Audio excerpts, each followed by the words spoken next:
Hey there! Welcome back to another live stream and another live commentary. This time around, I'm going to be watching Beverly Hills Cop, and as usual, I'm going to wait till more people drop in and kind of just check in with the chat and with everybody before I start the commentary. Hope everybody is doing well. And got to give a special shout out to Ryan for requesting this commentary, as well as a commentary of Beverly Hills Cop 2, which I also will be doing in the future. So if there is another like commentary or film, a review or TV show review you would like to see me do in the future, feel free to donate to my PayPal, my Patreon, or my Cash App. The link is in the video description of my most recent video. Now, just checking in with the chat here. Apparently, my cat wants to attack me.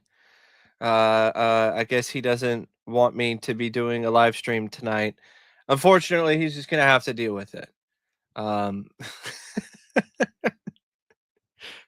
that's exactly what I need. I totally need Olympus bouncing off the walls, trying to attack me tonight. Um, but hey there, Jonathan. Hey there, Dawn. Hey there, Acres of Movies. What songs are my favorite from the soundtrack? There's so many. I really love Neutron Dance. Of course, the Axel F theme, and I also like the song that plays during the Beverly Hills montage, "Stir It Up." I think that's a classic as well. I apologize for my cat. I don't know what his deal is. He is just. I already fed him, by the way. He's just being a butthead for some reason. Uh, hey there, Samuel. Uh, yes, they are lovable for sure. Nasty Girl, that's not a bad song. By the way, that was actually a song that was suggested by the stripper herself in that video. Fun little bit of trivia there. Hey there, Mr. Alex. Hey there, Will Ferrell. Number 1. Hey there, Dante. Um so I'm just gonna show some stuff that I picked up from Goodwill recently. I had some time to kill after work because I was waiting for a ride. So I popped in the local Goodwill. I didn't really get any movies, but I did get some movie related books. This was actually one of my first loves and my first passions was collecting movie tie-ins. So I picked this up, this is an alien novel, Out of the Shadows. I don't think I have. I think I have the second one. I think I have Sea of Sorrows. I don't have this one because this does not look familiar to me. Um, and I also got this novelization of Solomon Kane, which is pretty cool. And then I got this one. This one is an interesting one. This is Mercury Rising, but Mercury Rising was based on a book. So this is just the novel that was originally called Simple Simon, and it is retitled Mercury Rising. So this is a movie tie-in version of the novel with the cover that has like the title Mercury Rising and so on. Sometimes these tie-ins have photos, but this one doesn't. It's just a straight up copy of the book with the Mercury Rising poster and the title. Never read the book, so this might be fun. It's a good movie too. So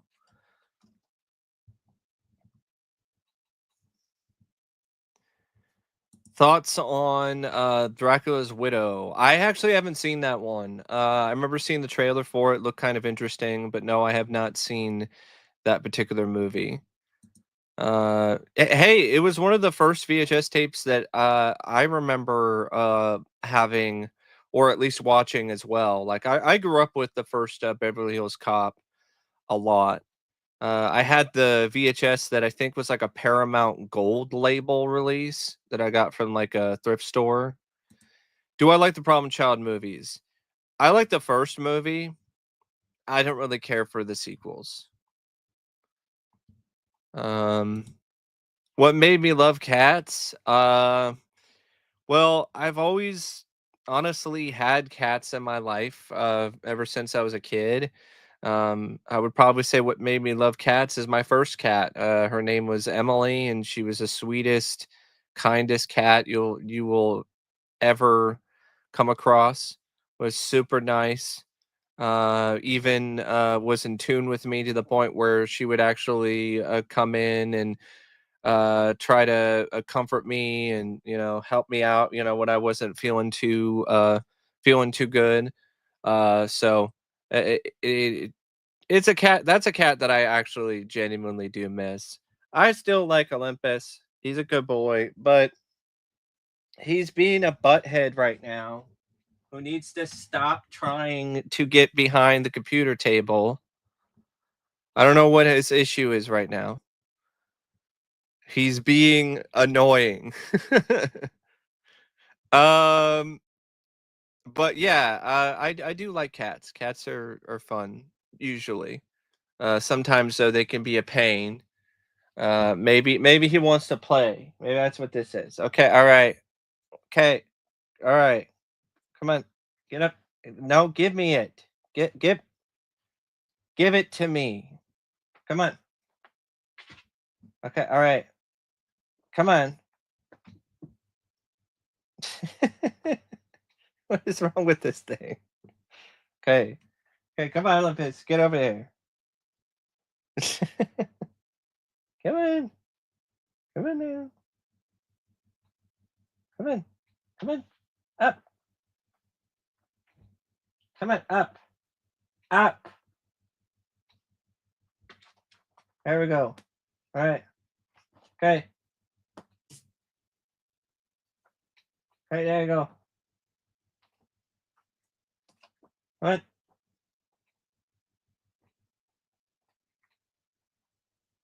Okay. There we go. Yeah. Yeah.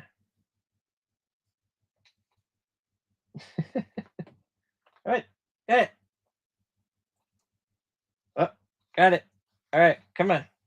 Give it back. All right.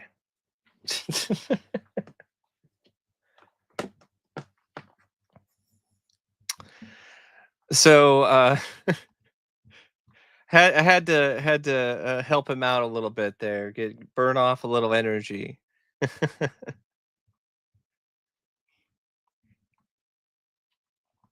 uh, what's my five least favorite movies? That's a big question. It would take me a while to figure that one out.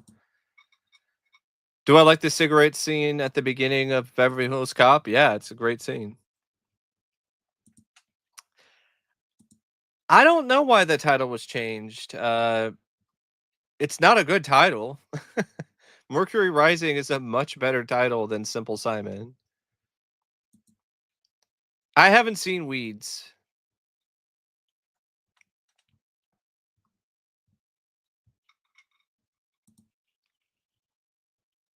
Yeah, they really could have been because the first two films were really good, and then it was all downhill after that. Yeah, I saw that announcement. I'm okay. I'm not like the biggest fan of Bava. I'm fine with whatever releases of his that I already have on DVD or Blu-ray. I don't need that.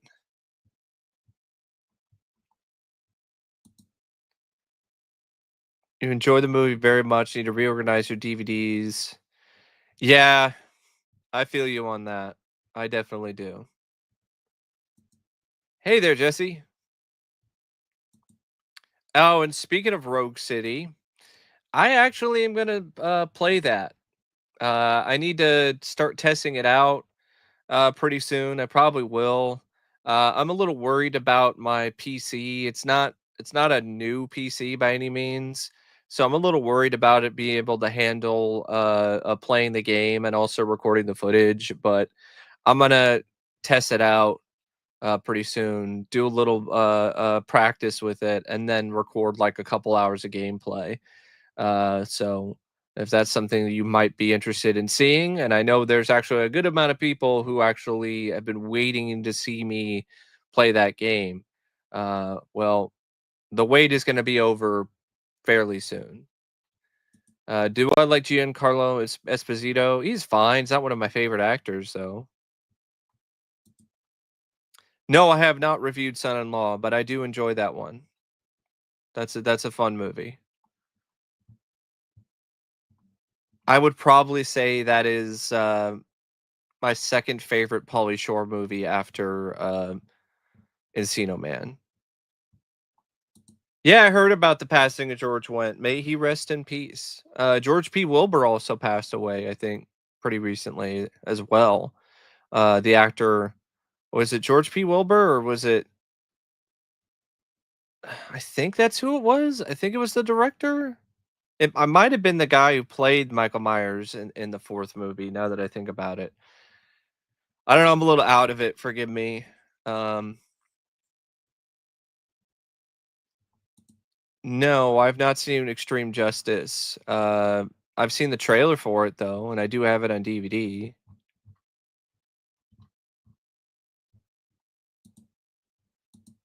Yeah, I am looking forward to seeing Nobody 2. I'm looking forward to that one. I like the trailer for it.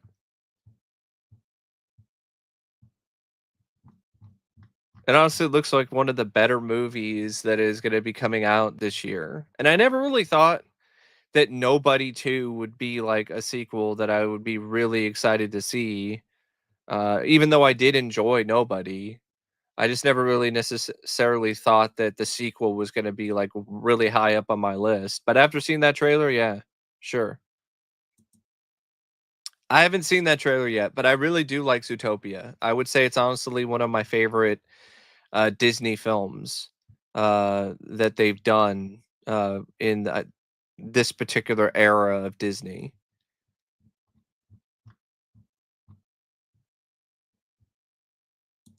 Haven't seen any of the Killer Tomatoes movies? Yeah, they suck, they're bad, they're rotten. Favorite war comedy, Stripes, but I also enjoy other films like, Major Payne or, In the Army Now. Yeah, Where the Dead Go to Die is awful. Horrible movie. Uh, and yes, I did hear about the Freaked 4K coming out, which is cool. I like the movie, but I don't love it. It's one of those movies where I appreciate its creativity and its uniqueness, but it's not a film that I'm like super in love with by any means. But I would like to get the 4K and check it out sometime. Well, thank you. Yeah, Down Periscope. I really like that one. Uh, um, that's a childhood favorite of mine.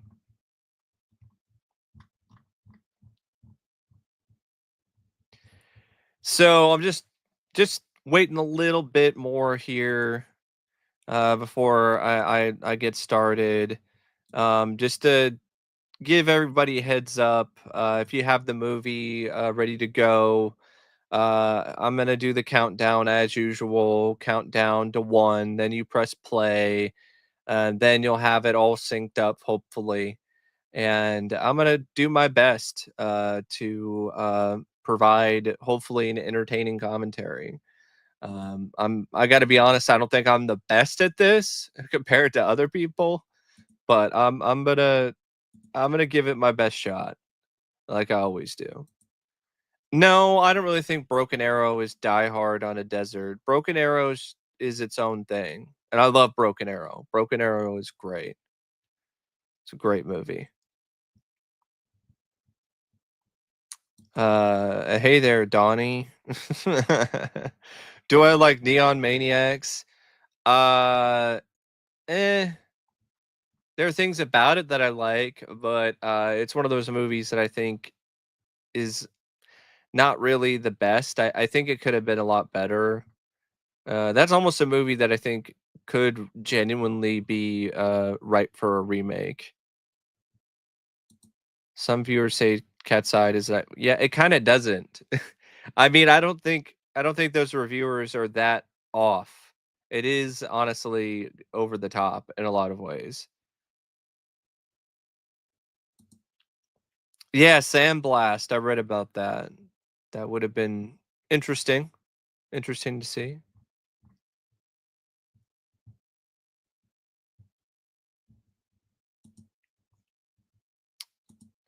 But all right. Just kind of waiting to see if there's any more stuff and comments come in on the chat. And then we'll get started.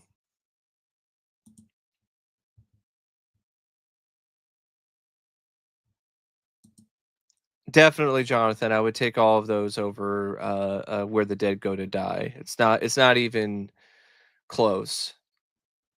Final Destination or The Omen. I need to watch Final Destination again, but I'm pretty sure I would like that more. I would say that's better. The Omen, I'm not a massive, enormous fan of, but I don't mind The Omen. It's a pretty good film for what it is.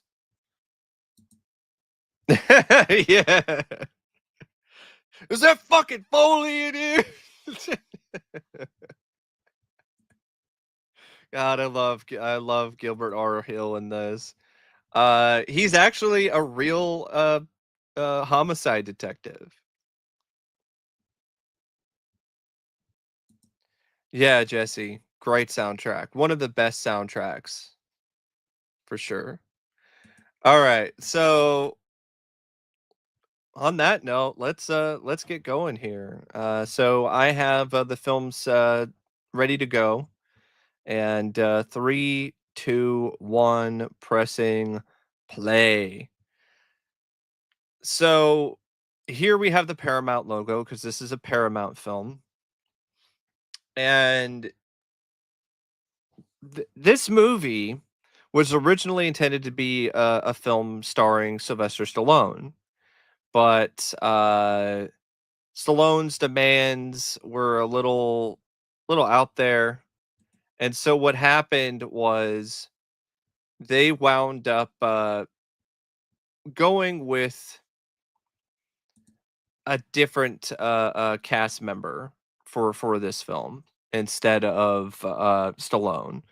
I think it's because he like was asking for like crazy big action sequences, and the budget was spiraling, and he didn't really like the way the script was going, or the producers didn't like the what Stallone wanted. So he was eventually let go, or I think he might have quit, and then it opened up the door for Eddie Murphy, who was fresh off success with 48 Hours and SNL, and the rest is history. Now, you still got Stallone's Beverly Hills Cop with Cobra a couple years later, so you got the best of both worlds. And they have this great song by Glenn Frey. Exactly. Like I love Cobra as well. I think that's a classic in its own right. But I would have hated to live in a world where we don't have Beverly Hills Cop starring Eddie.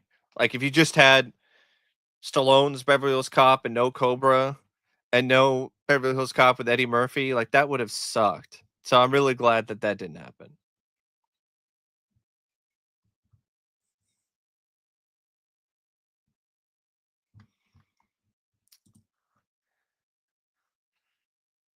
I like this opening credits. This shows a lot of different, random people in Detroit, and does a good job establishing the overall setting and just the vibe of the film. Of course, you got Don Simpson and Jerry Bruckheimer, who are the producers. Martin Brest, the director. He he took this film after he did a coin flip, and I think he actually has framed that coin in his office somewhere. You got Eddie, who he was like in his 20s when he did this.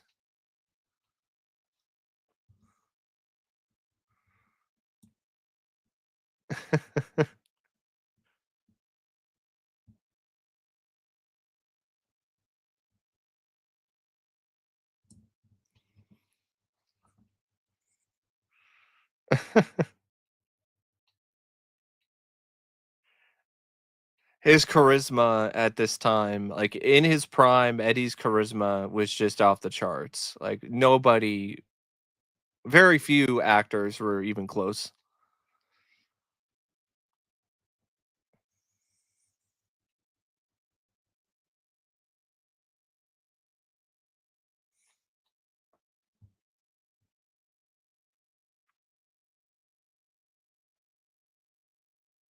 It's like I want my money, man.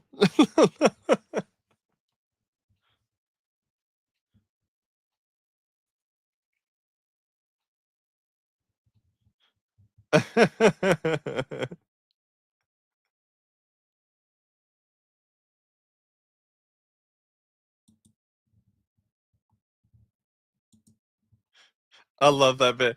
$5,000. This is bullshit.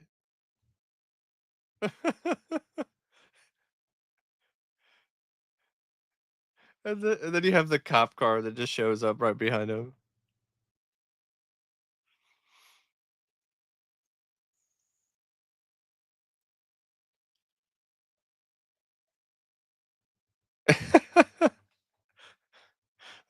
The truck, it just stopped.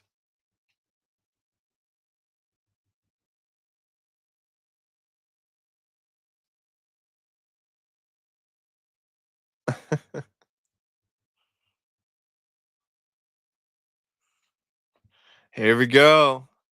Neutron dance.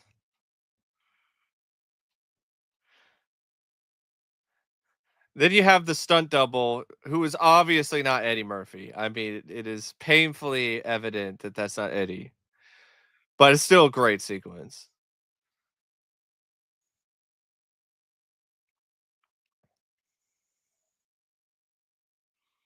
And old Pointer Sisters.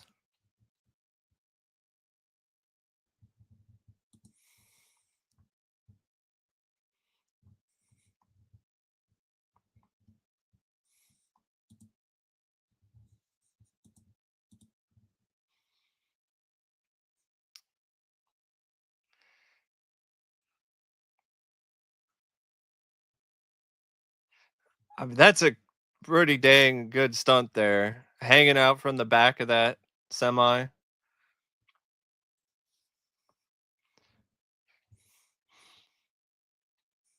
Brest did a great job directing this sequence too. Hard to find, then never change.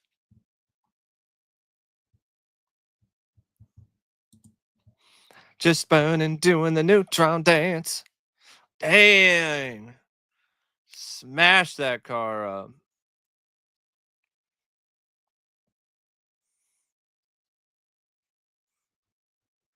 There were other films, like 48 Hours before this that were like action comedies, but if you ask me, I think this film really polished and really perfected that genre. And in all honesty, a lot of films since have just been copying or trying to emulate the same success as that Beverly Hills Cop.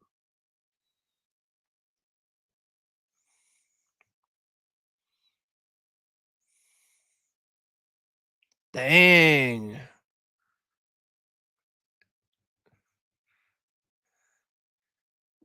Just smashing these cars up, man.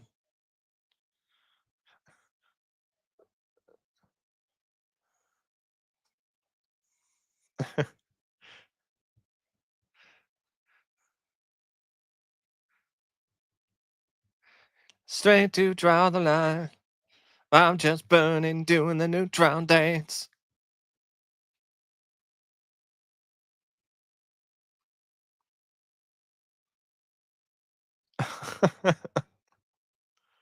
Damn.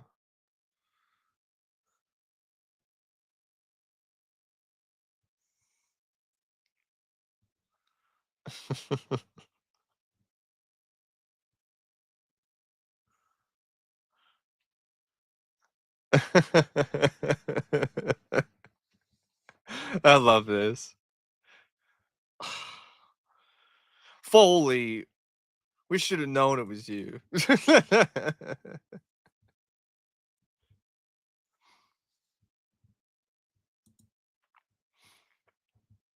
Yes, this is what made Eddie like a superstar. He was already a star before this, but this made him like one of the biggest stars in Hollywood.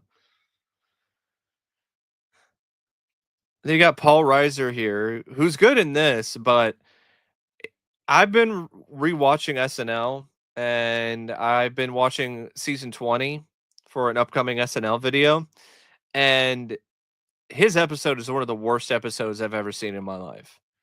Paul Reiser is just not, I guess, not capable or not prepared for the show or didn't give a shit. I don't know, but it was painful to watch.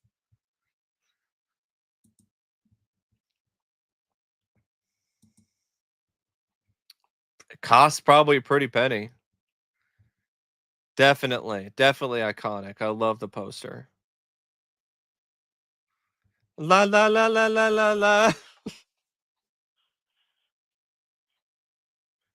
And of course, a lot of the dialogue was improvised by Eddie. There we go. Uh, this is so great.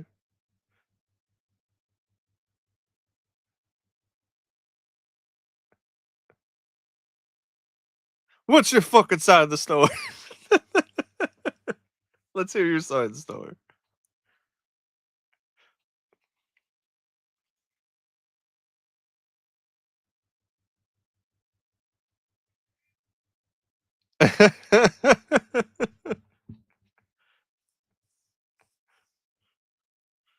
Uh,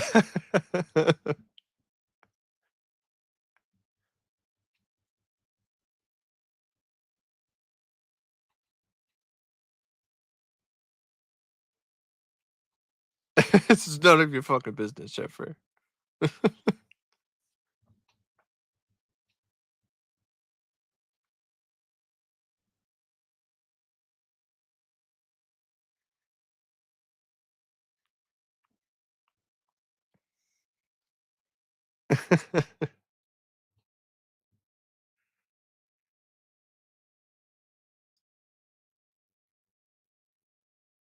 I love that. Don't fuck with me, Axel. Not now. The Chief's wrong. You still got a little ass left. Yeah, I heard about that. I mean, it is what it is, you know. Oh, the Eddie laugh?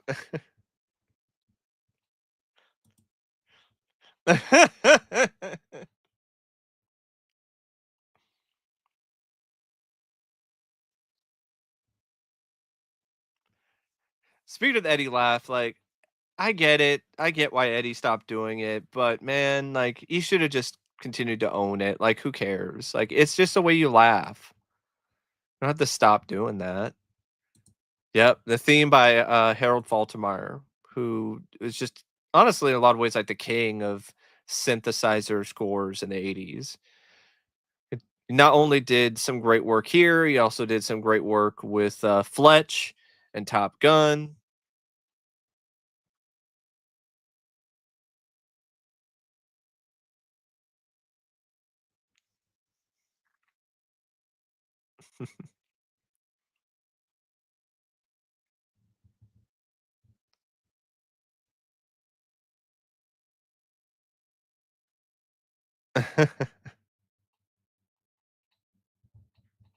Love it.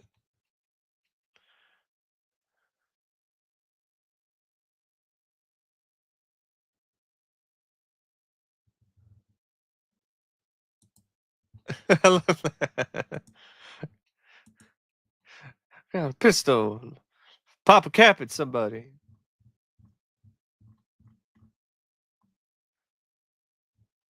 Got James Russo here as his friend. Definitely one of the better roles that James Russo did.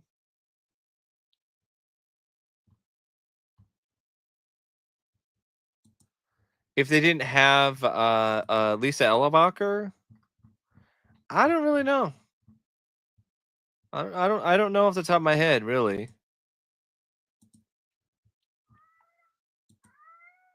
Yeah, what was his plan?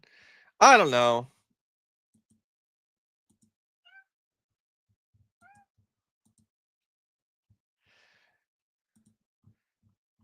So this is how you establish the Beverly Hills aspect of it, because otherwise there was no reason for Eddie for Axel to go to Beverly Hills. Yes, he is. He's a talker. He's a talker. He's the most talkative cat I've ever had, to be honest. What sucked worse, last summer party or Creep Show 3? Creep Show 3.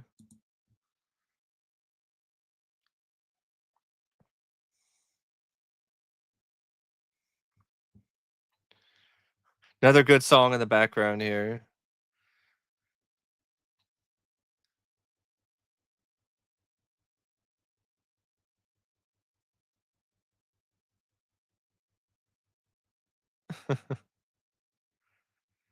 Yeah, James Russo and Eddie have some good chemistry here. You buy that they're buddies.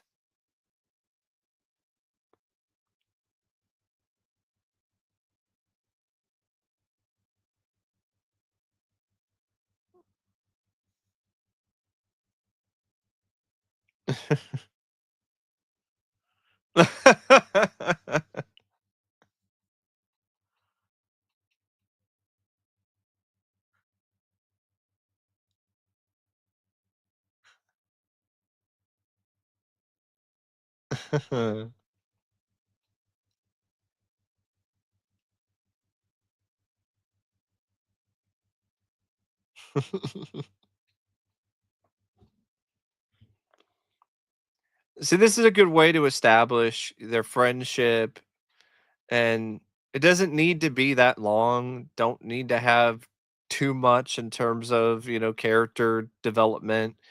Just enough to get you to see why they're buddies and, to see them hanging out and having a good time, which makes what happens later all the more sad, in all honesty.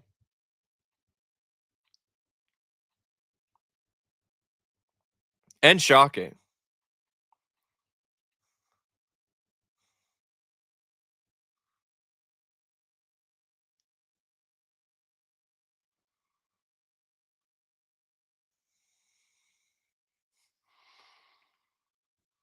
Now, someone mentioned Tandino's plan. I think he was just thinking about taking some bonds and then, heading out, like leaving town. Stupid. Yeah, so he took a couple of them.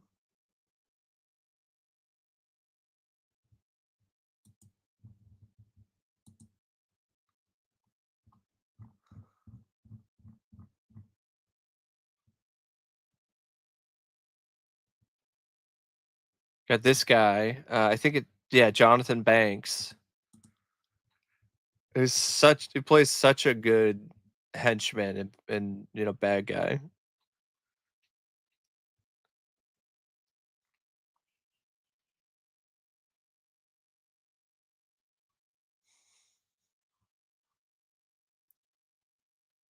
And just right in the back of the head too. Execution style.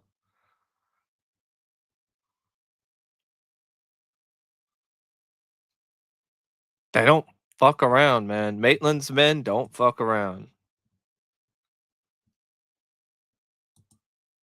I think I already reviewed the first 2. I know I reviewed the first one, I think. Did I see the new trailer for Jurassic World, Rebirth? No, but it's cool that Sesame Street's on, Netflix.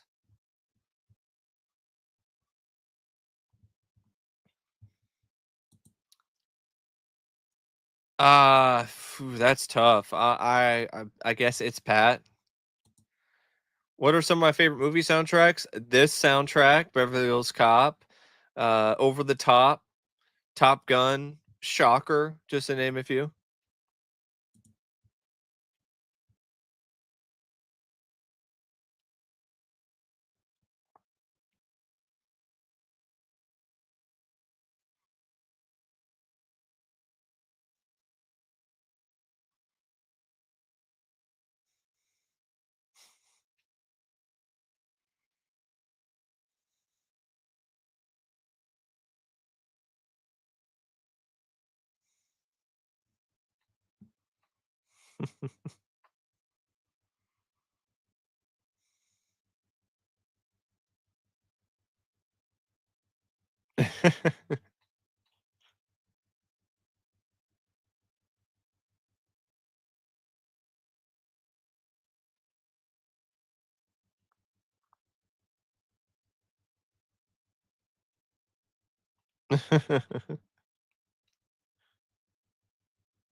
And here we go. Stir it up.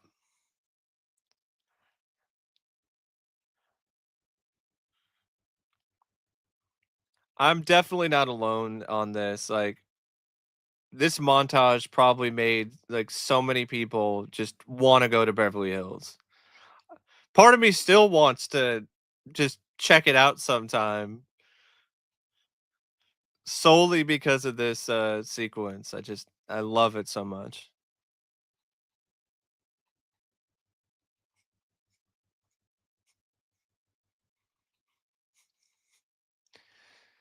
Now, Stallone, another reason why he dropped out is because he felt like he couldn't really pull off the fish out of water stuff here, like Eddie is able to. And I agree with that. Like, I don't buy Stallone as a fish out of water cop in Beverly Hills.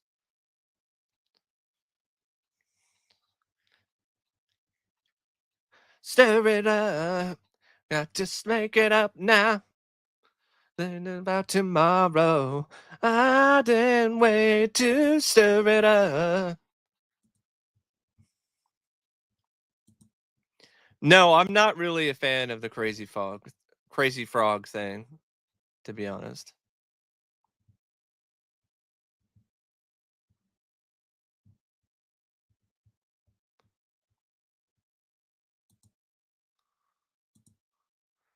Yeah, I've seen Cannibal Apocalypse. I don't mind it. I think I have a review of it on my channel, to be honest. Highlander has a good soundtrack, and I actually haven't seen the All Nighter. I have it on Blu-ray, I think, somewhere. Yeah, I saw the Together trailer.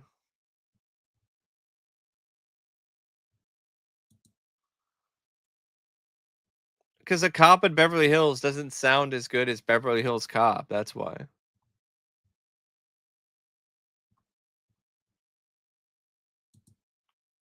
Not really, because Stallone played like a mob boss. He's not out of his comfort zone there. This part is great here. This is just a great example of Eddie just using his wit and just fast talking his way into, getting a room.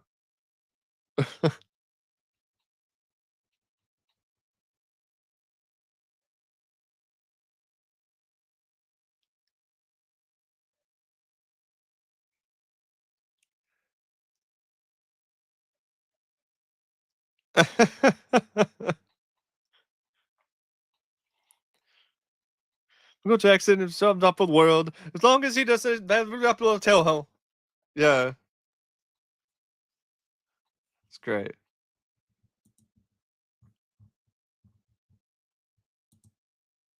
No, nobody, bought a Brewster's Millions. Rainbow Connection? Nah, I I don't really wanna sing that right now. Lost respect for James Marsden? Why? And sorry for completely butchering that whole bit earlier, like, I mumble mouth over here. I guess I need some more caffeine.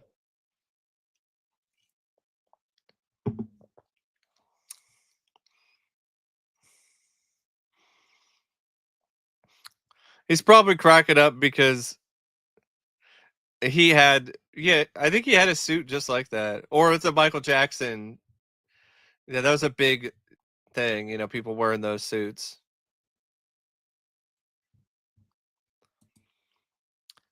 I've seen that before, Don. You did a good job. I still haven't seen that movie yet.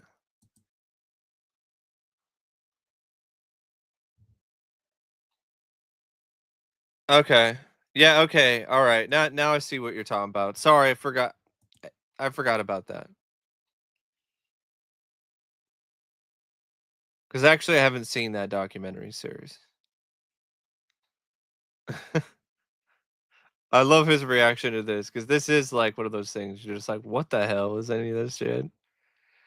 Here we have Bronson Pinchot steals every scene he's in this.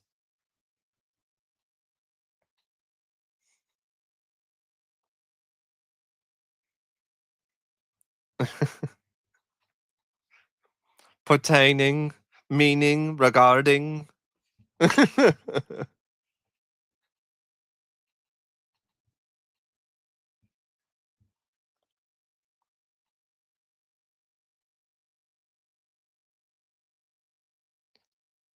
And Bronson improvised a lot of this too.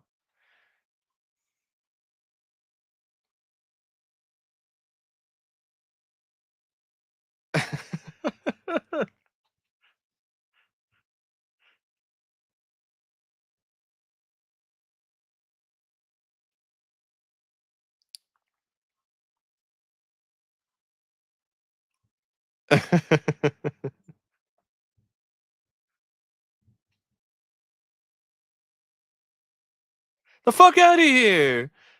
The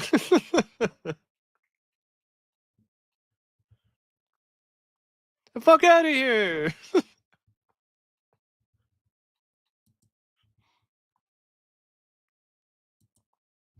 Oh, definitely a Beverly Hills Cop.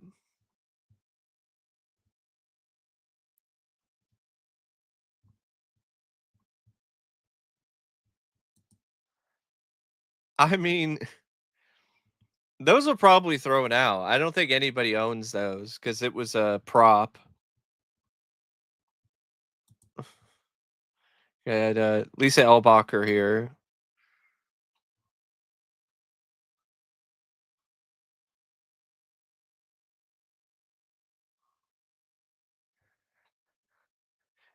I like how the script here, it seems like they're establishing maybe a love interest kind of thing, but it doesn't really go there with these two. They're just friends.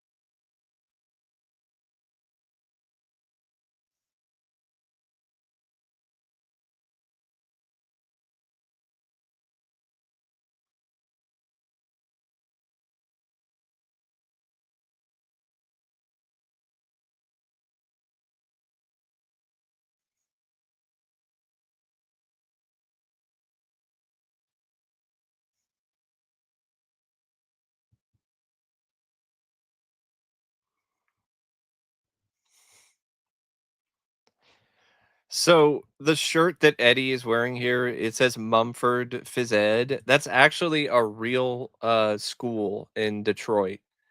And after this movie came out, like a ton of people, right, were just like calling them, buying shirts. It just became like a huge deal. So good for Mumford, man.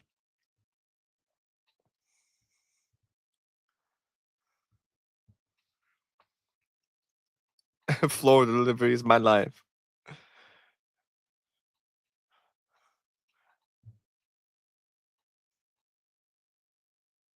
Got Steven Burkoff, which plays a good jerk off.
And now we get one of my all-time favorite scenes in this movie and in honestly any comedy film. Like it's just this is just so hilarious. Think I'm playing games, man? Right through the window. Hey, what is this shit? And then he gets arrested by the cops immediately afterwards.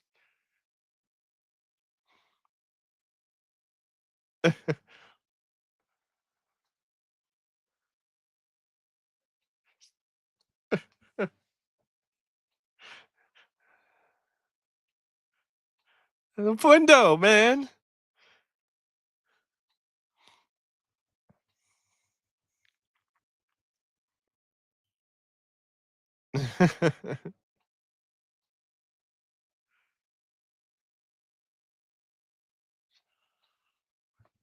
I love that. Disturbing the peace. Disturbing the peace and thrown out of a window. This is bullshit. And then it just continues with him in the car here. It's just gold. Comedy gold. Cleanest and nicest police car I've ever been in my life. Messing in my apartment.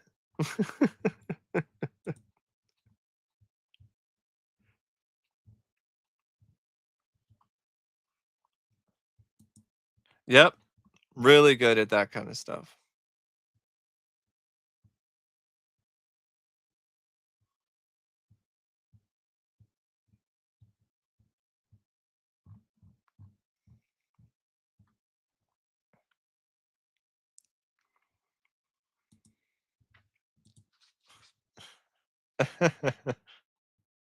I love this bit too. Never been in a cell with a phone in it. Can I stay for a while? I want to order some pizza.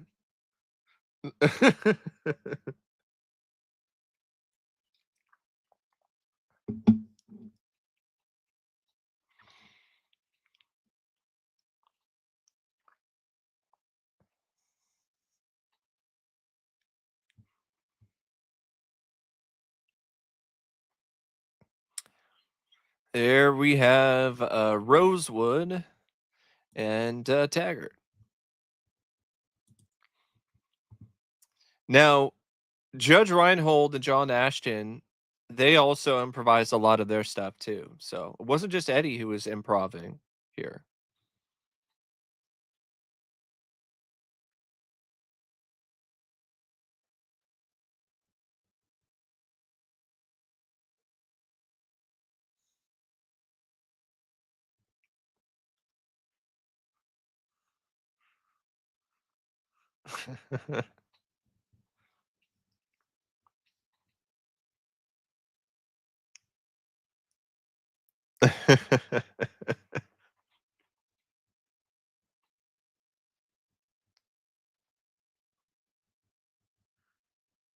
I love how initially they start off just super antagonistic, and it makes their friendship, all the more surprising and genuinely more, rewarding, as the film goes on and as the franchise goes on.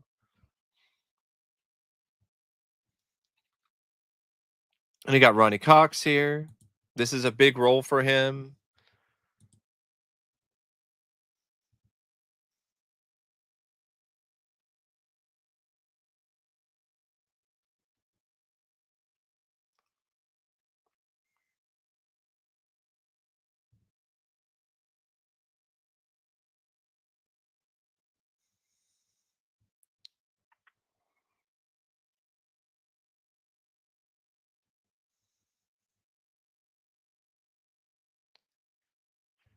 I like that bit because I think that's a moment when Taggart, like, earns some extra respect for Foley there.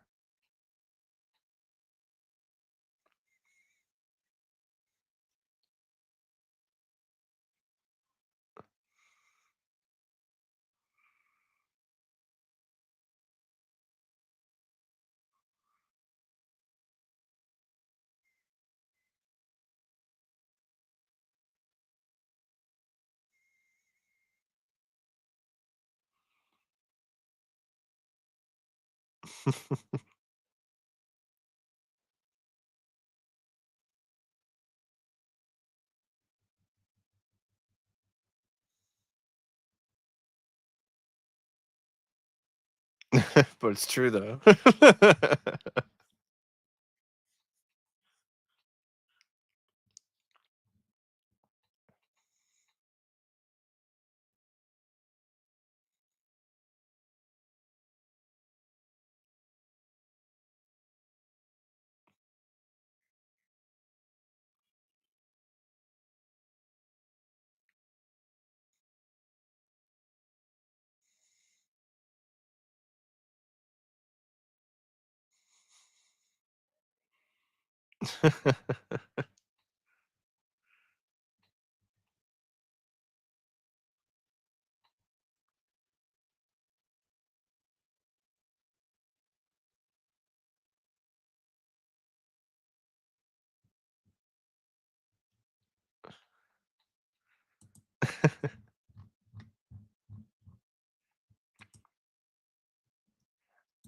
I mean, I could see that. I could see Pryor, but in all honesty, I think,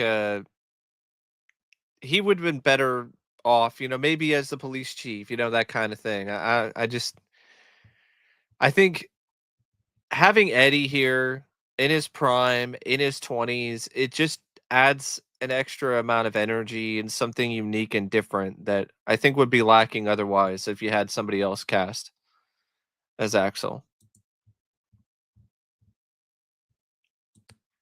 Hello, Brody.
I like Beverly Hills Cop more. I do like Bad Boys, but I would pick Beverly Hills Cop.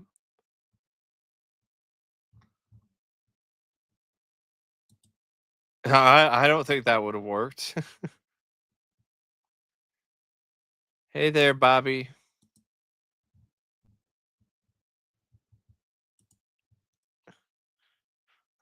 I love that. You should take some of this shit. I'm gonna steal the robes, gonna steal the slippers.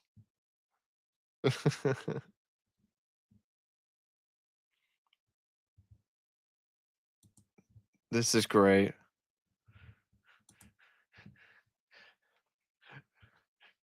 Doing a room service for Taggart and Rosewood.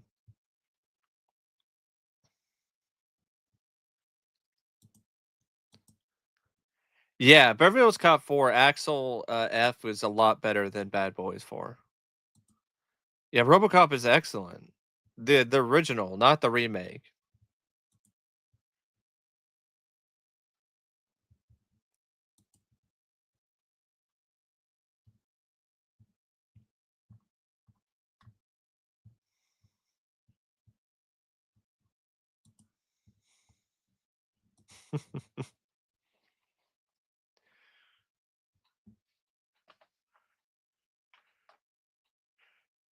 This is just wild. Just what a great way to let them know that Axel is aware of the fact that they're following him. And then here you have Damon Wayans. Now, he's the one that provides the banana that gets put in the tailpipe. Now, Eddie had to fight for this cameo to be in the movie because I think one of the producers or somebody at the studio thought it was unnecessary, and I also read that according to the director Martin Brest, this was supposed to be a potato, but then they were like, "Yeah, that's not gonna fit. That's not gonna work."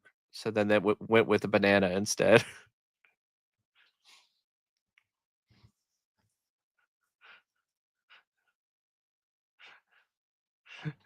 Would you get rid of that stuff?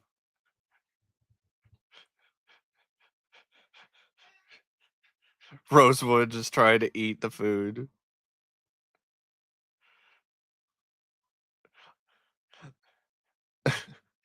I bet there's so many people that legitimately did this shit when this movie came out, putting the banana in a tailpipe.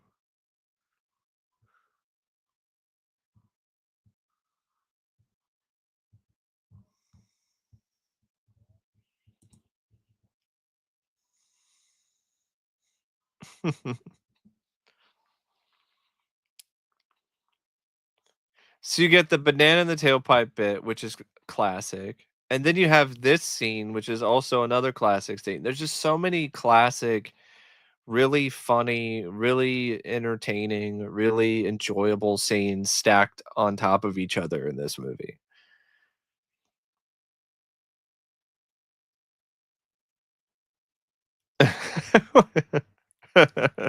What's happening, baby?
Sorry if I'm not saying a whole lot. I'm just enjoying the movie.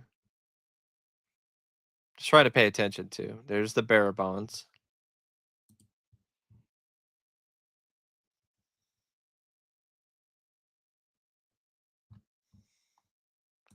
Yeah, it's great. And Eddie just starts taking on these different roles and, you know, tricking people and using his wits. That scene later on when he goes to the warehouse, I love.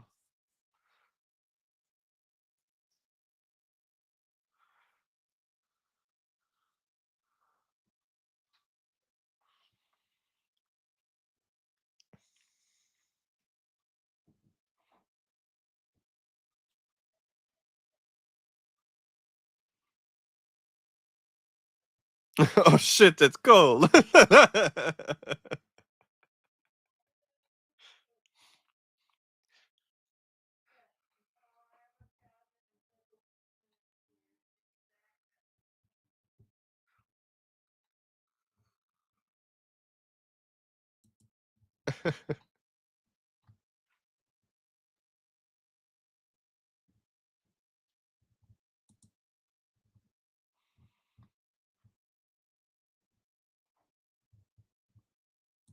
I haven't seen Jeepers Creepers 3, so I can't really say a whole lot about it.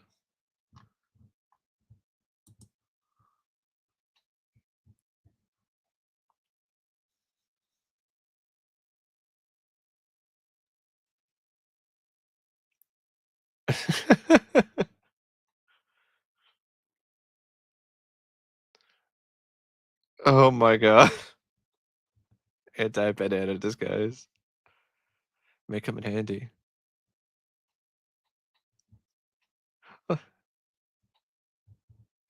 The other detectives are just messing with him.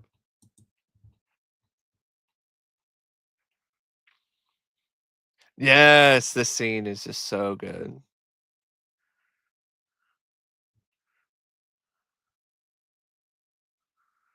Eddie comes in and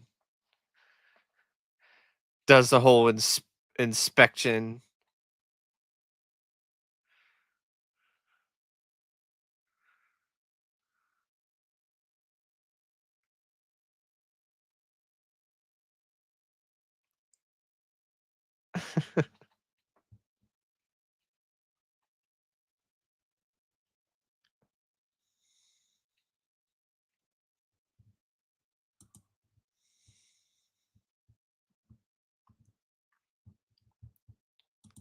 Yeah, for sure. No, I don't think ChatGPT would be able to write as good of a film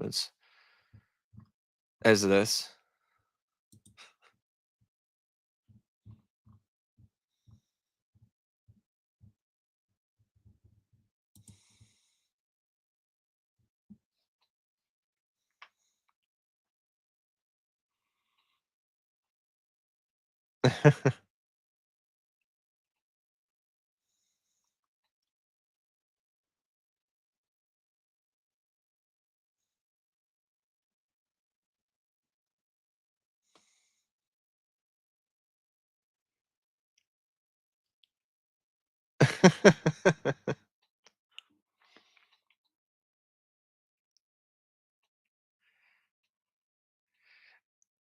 Axel is able to pull this off because of his confidence.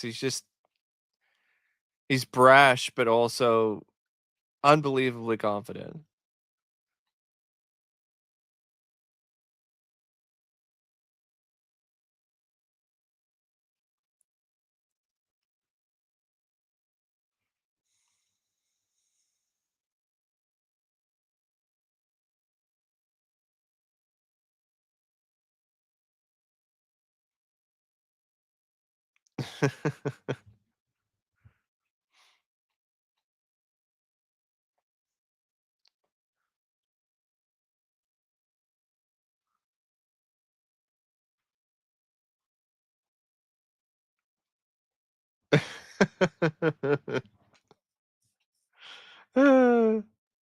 It's like, well, I don't know.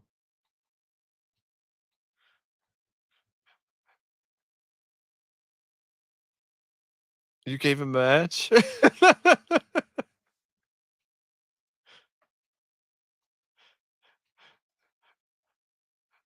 That's great.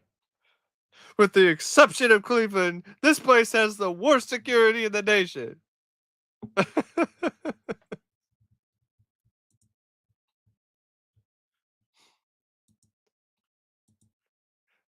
It really is. Yeah, his face is priceless. Just a clueless, like, what? Huh? This is great scene too. And I think this is fully improvised by Judge Reinhold. Well, you eat a lot of red meat.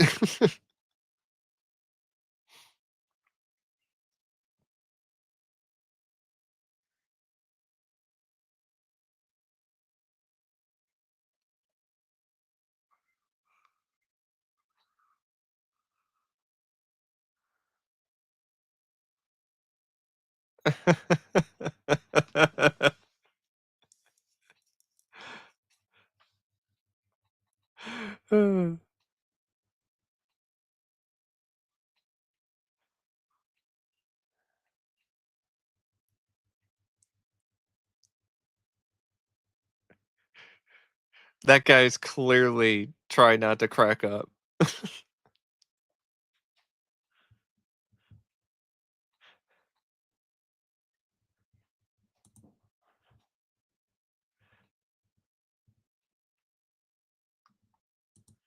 Exactly. You have to be confident and able to play a role.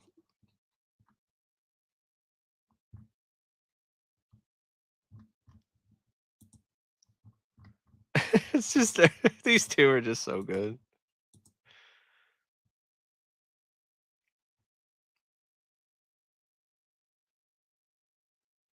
And this is great. Just sneaks in the back.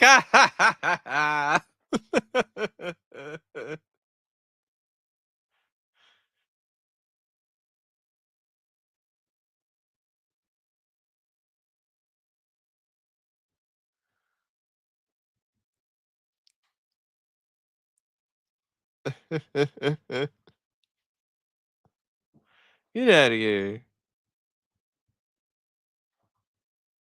He's not kidding.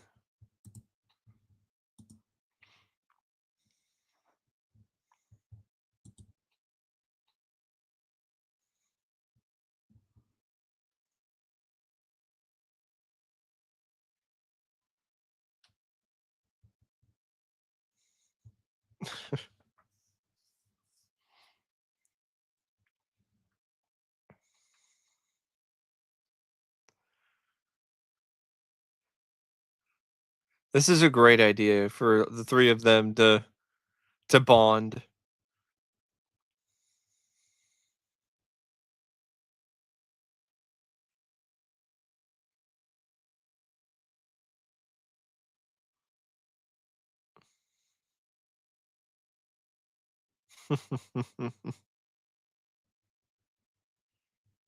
Very conservative.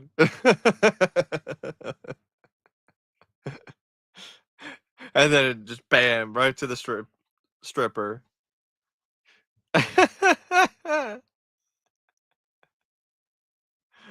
uh. Just the faces Eddie makes, man, it crack me up.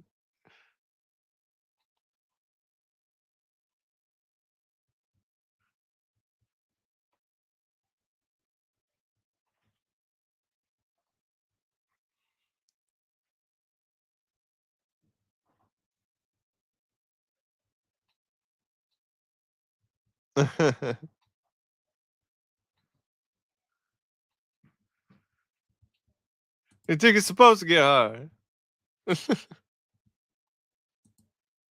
Hey there, thank you, Tagera. Mike shows the RoboCop toy to his cat. He said, "Olympus, this is RoboCop. RoboCop, this is Olympus." Olympus grabs RoboCop toy. Mike says, "Olympus." Cat took RoboCop to his bed. Mike said, "Bat." The sequels for Beverly Hills Cop or RoboCop? For Beverly Hills Cop, the second film was good. Third film sucked. Uh, I like Axel F, the fourth movie. For RoboCop, really just RoboCop 2. Everything else after that is bad.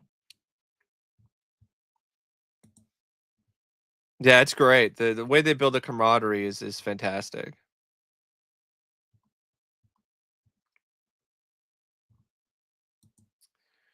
I haven't seen season 3 yet. Season 2 I was disappointed by, to be honest.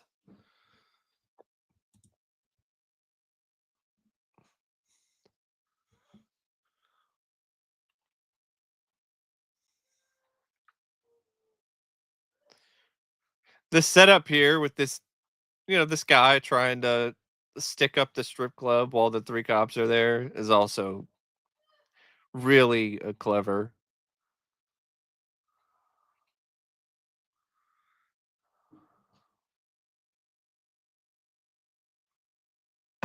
Judge Reinhold.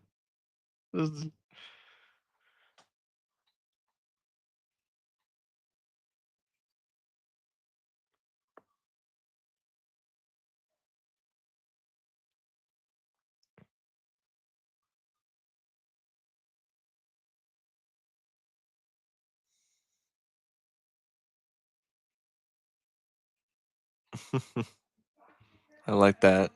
No bullshit this time.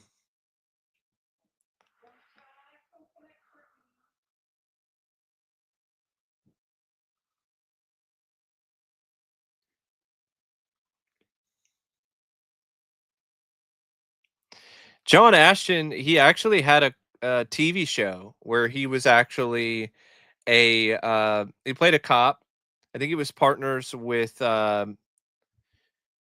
Richard Tyson, who was in films like Kindergarten Cop.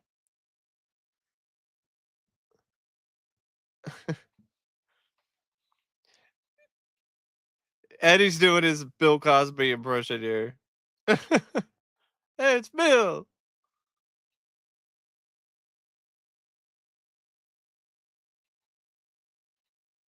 Bill. Phil. What's wrong, man?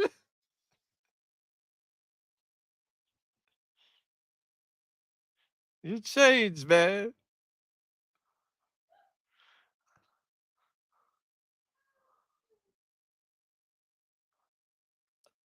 I like the bit there too, because Eddie is funny there, but he's also capable when it comes to like in a fight. And then of course that moment, the which is iconic. Just absolutely iconic.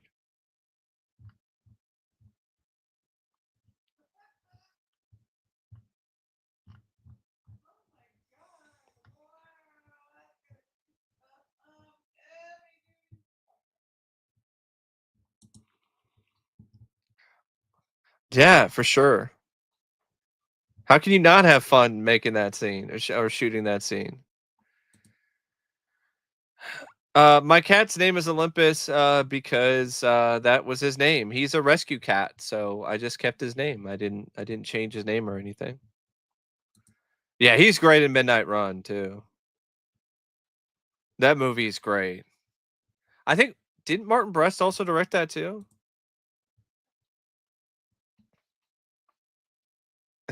I love this bit here with Eddie. They're super cops.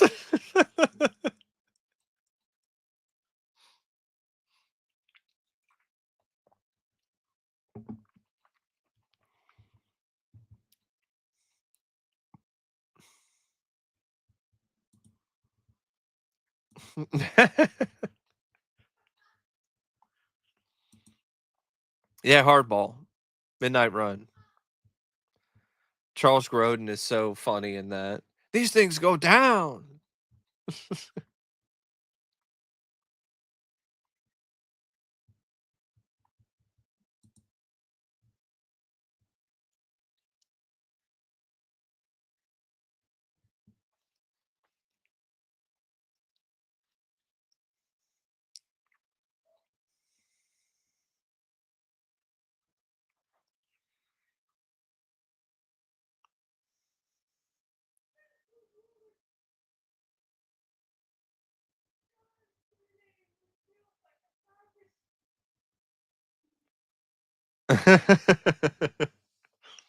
You just messed it up.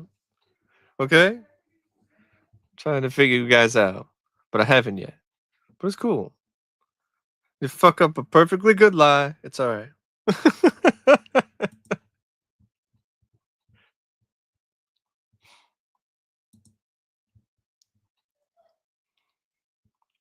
Yeah, that could have been fun.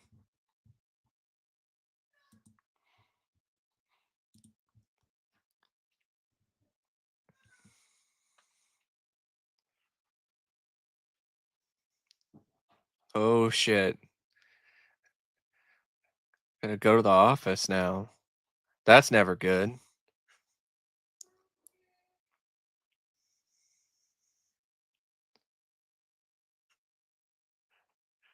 The room service again.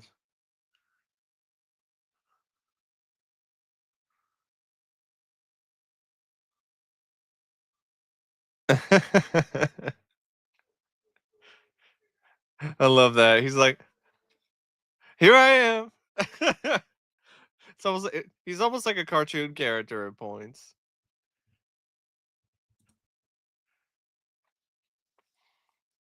But it's just part of what makes Eddie just so fun to watch, though. And this movie's so much fun. Fall for a banana and tailpipe. Gonna fall for a banana and tailpipe. Man, I'm falling for the banana in my tailpipe.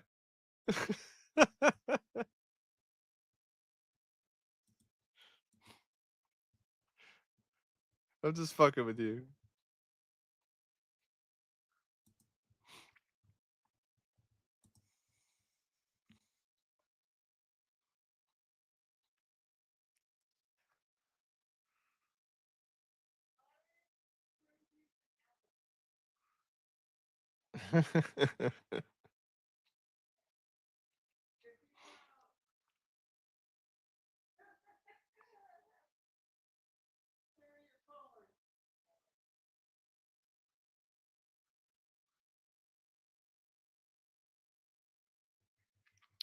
Speaking of Stakeout, that's a that's a good movie too.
I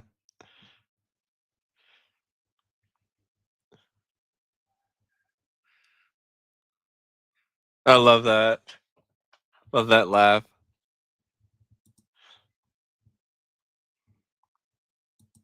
Oh, thank you, Bobby. What if Olympus jumped out of your video and you grabbed your cat saying, "Oh no, you do," you fell out of the video and hanging on to your YouTube scrolls? That would be funny. That'd be funny for sure.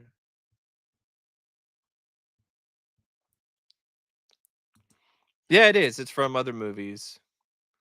See ya, Brody. Have a good night. I agree. We really don't need a Gremlins 3 or a Goonies 2. Yeah, it's so enjoyable. Like as a kid, I didn't necessarily get all the jokes, but it had such a good energy to it that even as a kid, I still found it to be really really fun.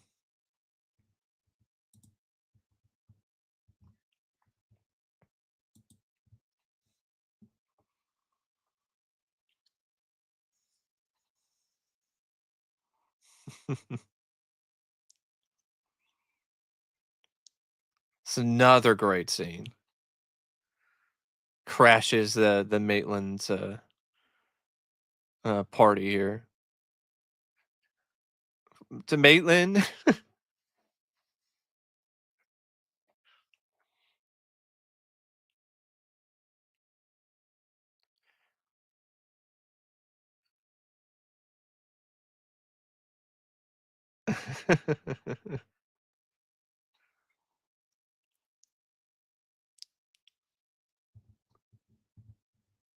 Ramon.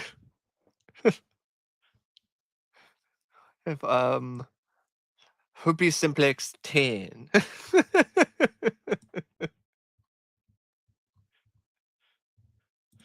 Oh, that's so great.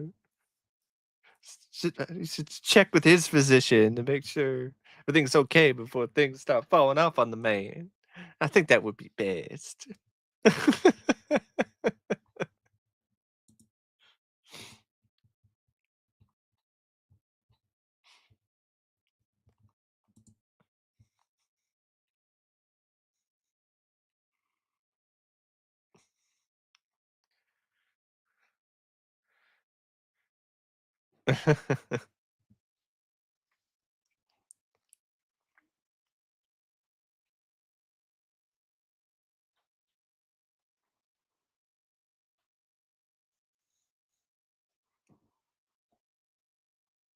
See, Eddie was there. You go. That was crazy though.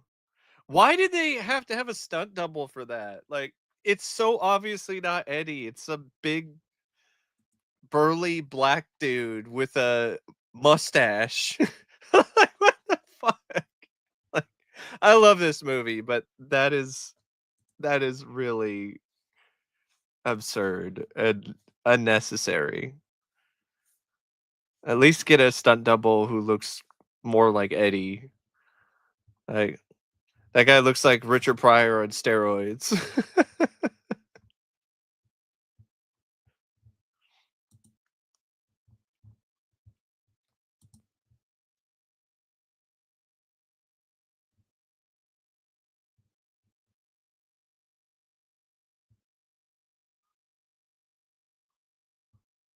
I love that. Love that line delivery. When I find out for sure, I'm gonna fuck you up real bad. So it shows you that Eddie already had some really good range here. He could, be the funny guy, but also be serious when he needed to be.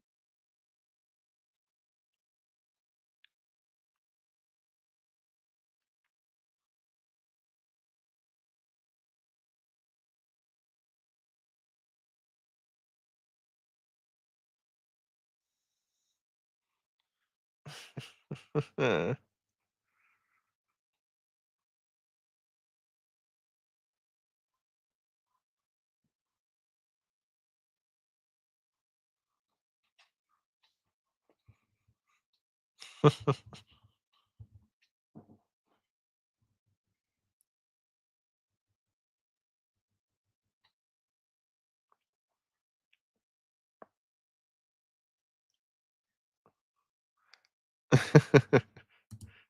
He looks so familiar.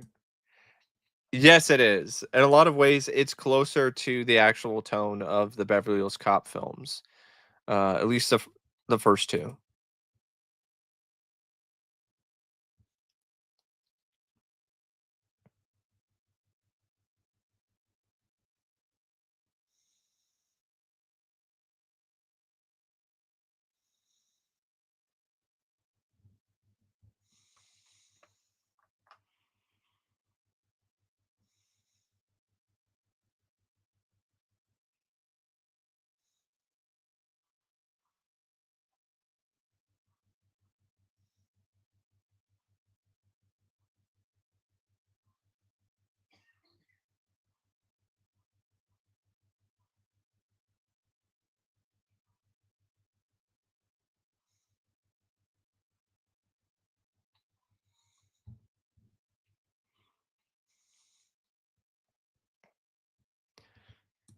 To be honest, the whole plan with Maitland and the bearer bonds is actually pretty smart. Would have gotten away with it rather easily if it wasn't for Axel. You definitely got to check it out. If you're a fan of the Beverly Hills Cop films, you know, the first two and Axel F, you should definitely check that one out. It's in my opinion, it's one of Eddie's more underrated movies. Hey, Crystal,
Rosemont.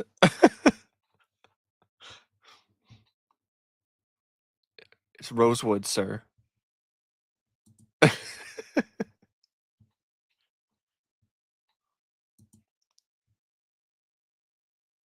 I don't know. I don't know what other serious films I would have wanted to see him do. Maybe a crime drama.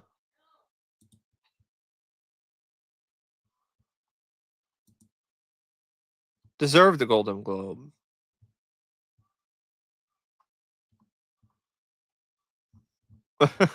Was this a man who wrecked a buffet at the this morning? Yes, you can.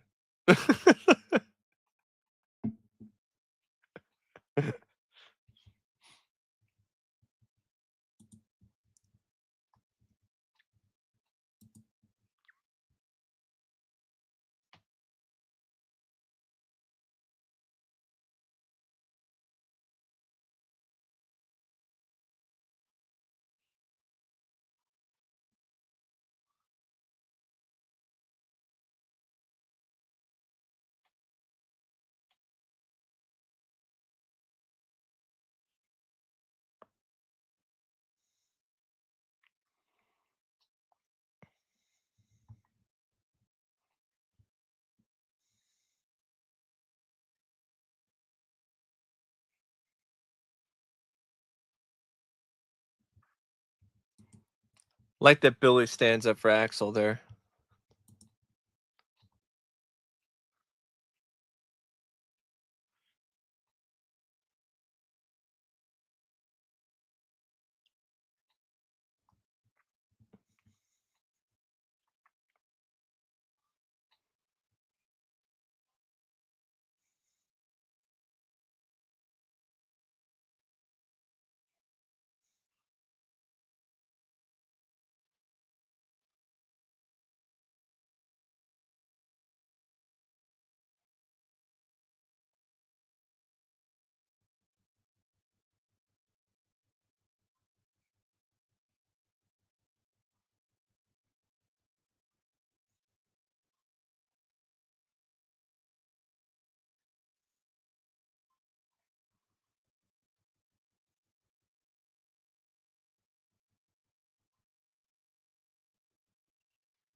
Current timestamp is an hour and 12 minutes and 14 seconds.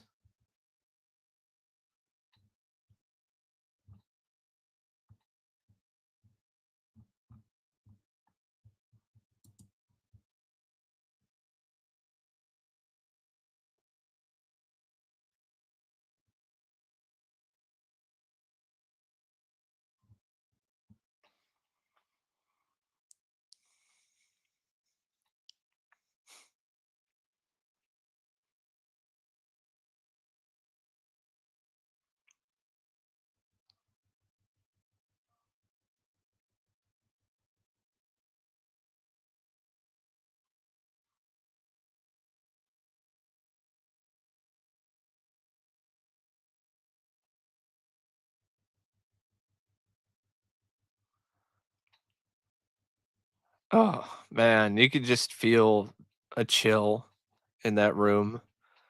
She definitely knows that he's onto her and to Axel.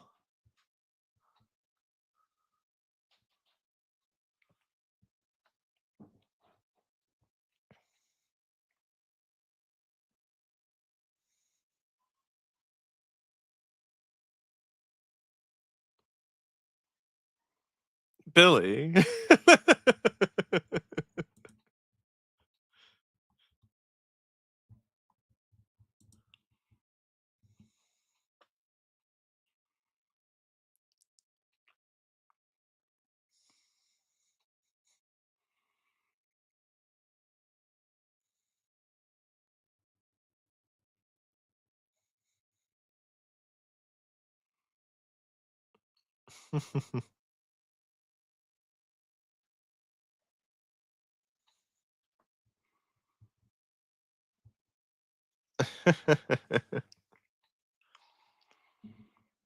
Billy, I love you. I just fell in love with you. She does. Lisa's good in this.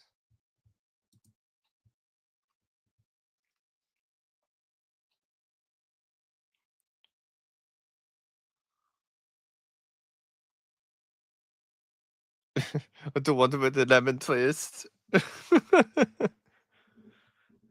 No, don't be stupid.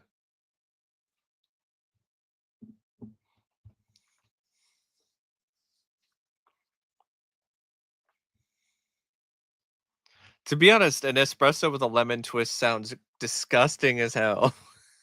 That does not sound good at all.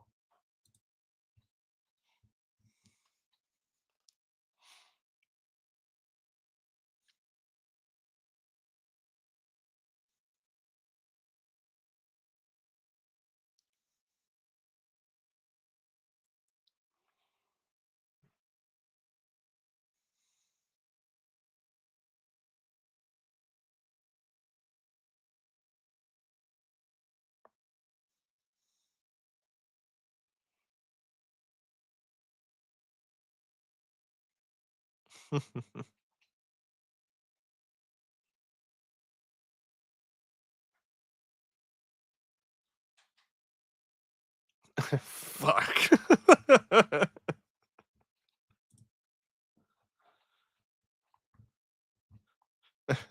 Aquel! Get the fuck out of here! No, I cannot.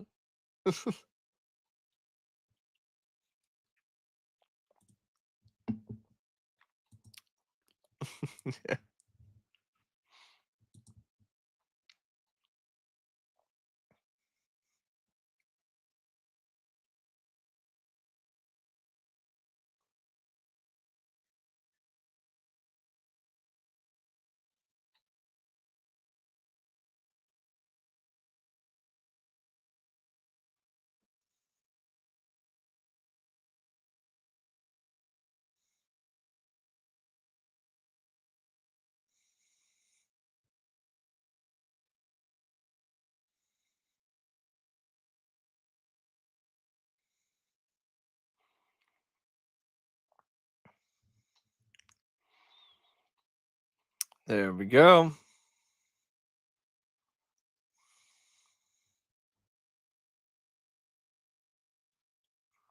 Coffee on top.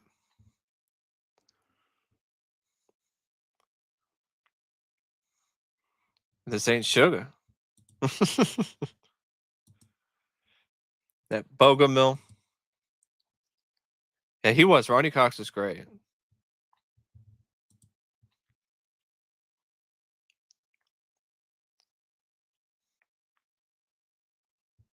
Oh, shit. I feel you, Rosewood. That's a tough situation to be in for sure.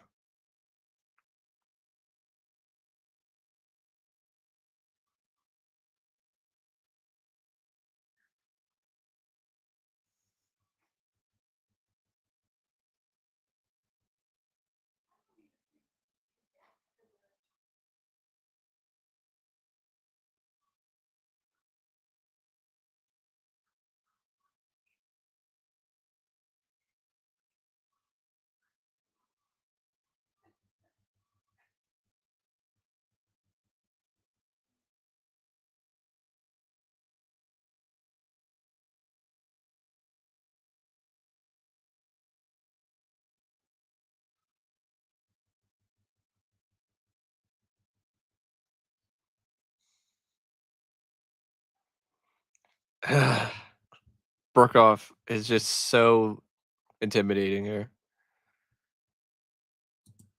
Yeah, I would hope so. I mean, I would hope not either.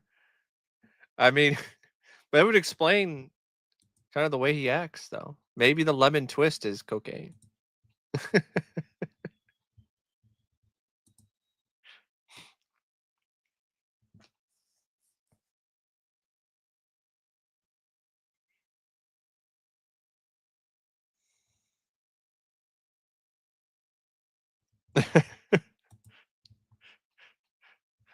Don't worry about me. We have cocaine and coffee over here. We're gonna have a party.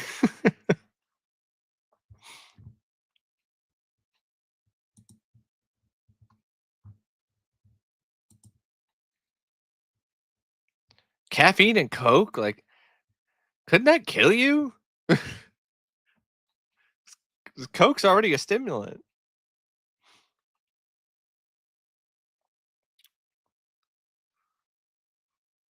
I love this. I'll kill you. Really? That would be a neat trick.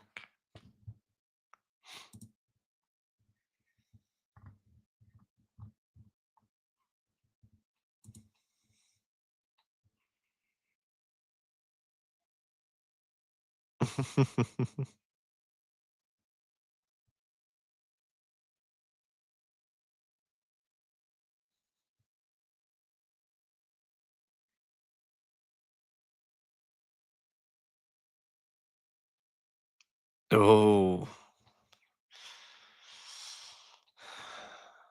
went too far there.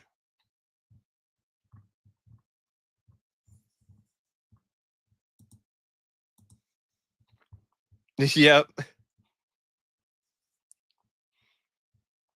But what other way could they test it? I guess they could snort it, but I don't think that would probably be the best idea.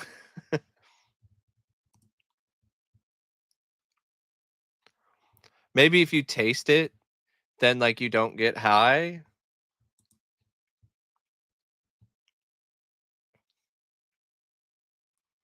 Oh boy.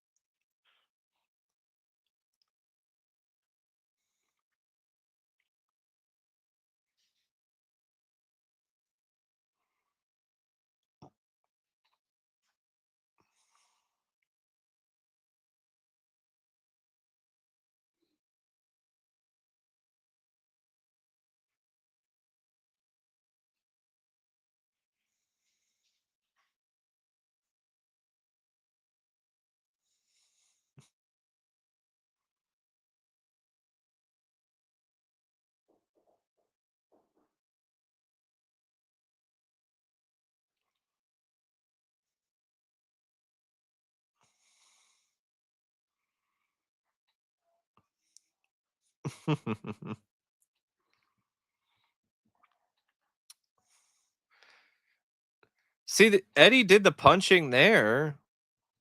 I guess he wasn't strong enough to throw the guy over a table. I don't know if I buy that.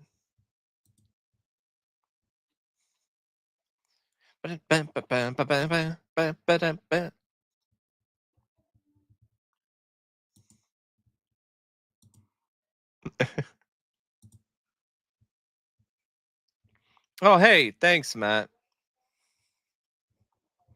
Appreciate you too.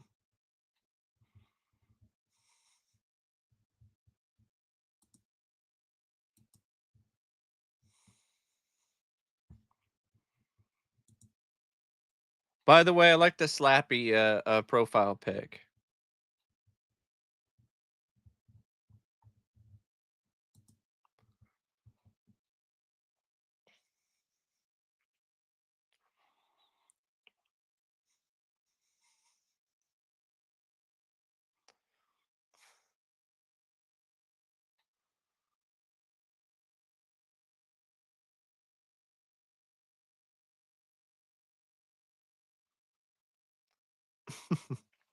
He's got his own lock picking kit.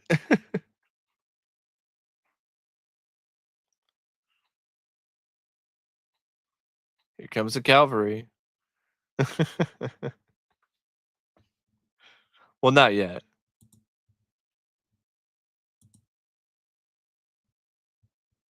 Yeah, I didn't like that either. I don't like the Goosebumps movies anyway.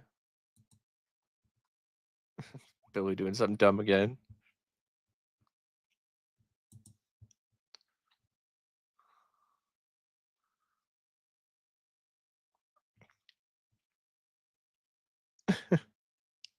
Me too.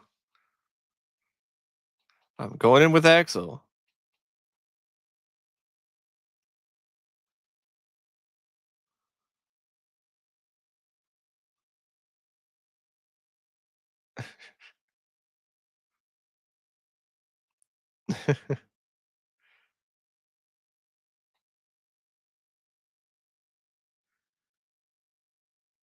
Shit.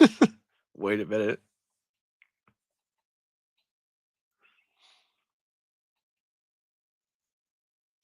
He's got to get his shotgun.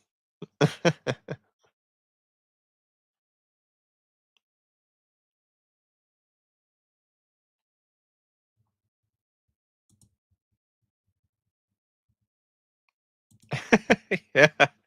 Bananas. Look, man, I ain't falling for no banana in the tailpipe.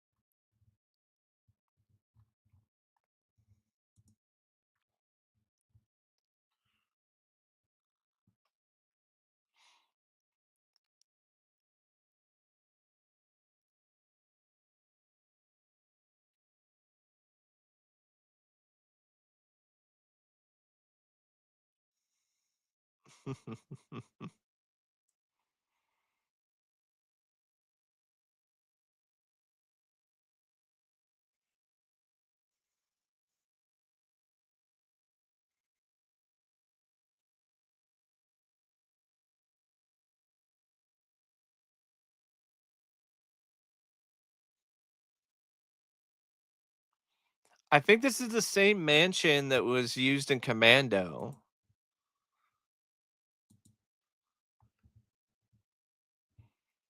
Yeah, the one where Arnold is like just mowing down like this entire army. I think it's the same mansion that was featured in that movie.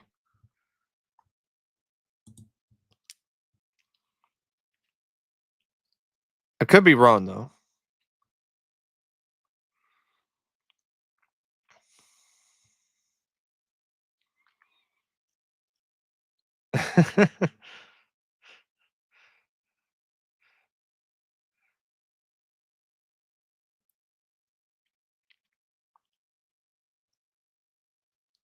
Some good physical comedy here. He's just going backwards. I mean, to be honest, Taggart's a pretty big guy. Yeah, I heard about that. I haven't seen anything confirmed about it just yet.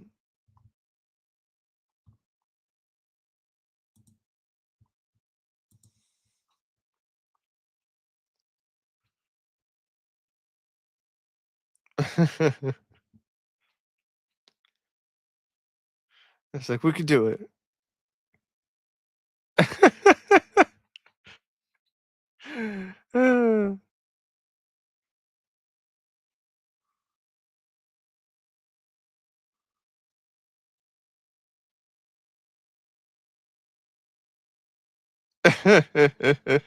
I love I love what happens after this.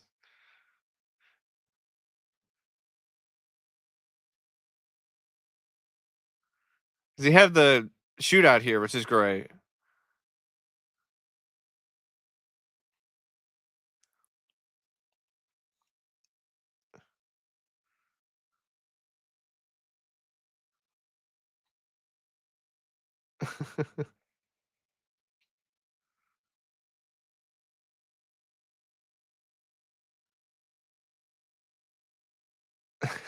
Nice shot, Rosewood.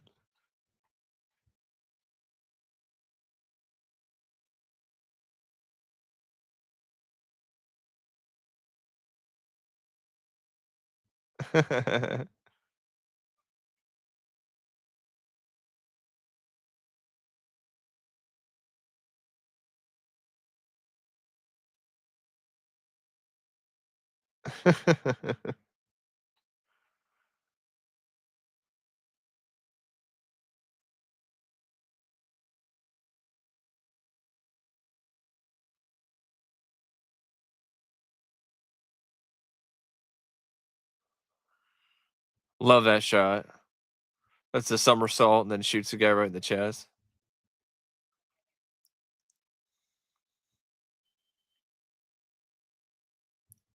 So what I was talking about the other scene that I really liked, I got it confused with something else where I thought like there was a scene later where they're like, "Oh, just use the gate."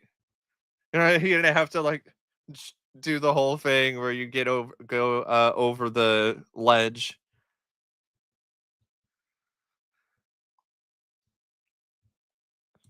That's what I thought.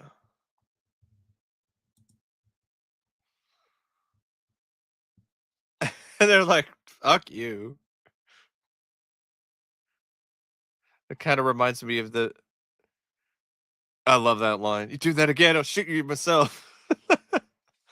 But that kind of reminds me of the scene in RoboCop where RoboCop, you know, there's the whole thing where he's all like, "Come quietly, or there will be trouble," and then the guy's like, "Ah, fuck you."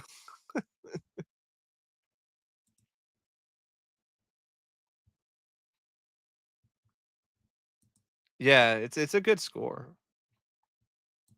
Yeah, it's a great scene.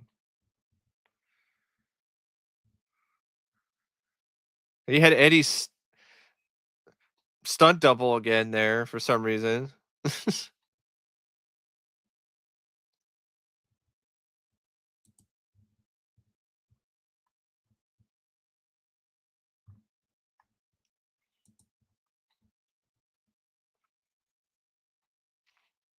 Like the action in this, it's not.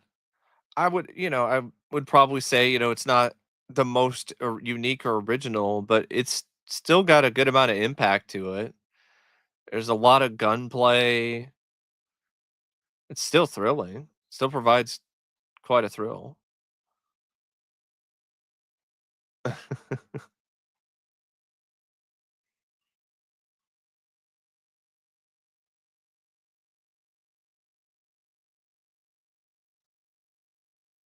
Still about Butch Cassidy and the Sundance Kid.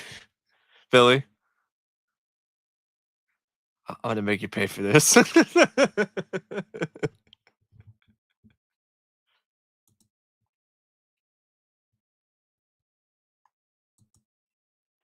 Yeah, 2 does have the best action scenes in the whole series. Axel F has some good ones too. Yeah,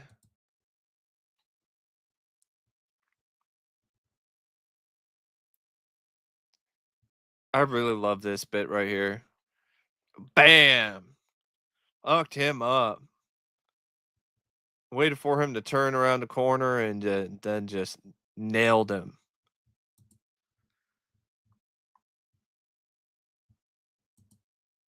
Yeah, it is copied a bunch and other stuff.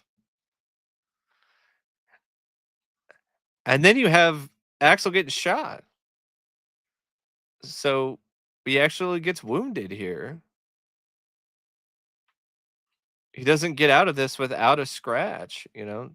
That's not necessarily typical for these kind of action movies. He actually gets winged.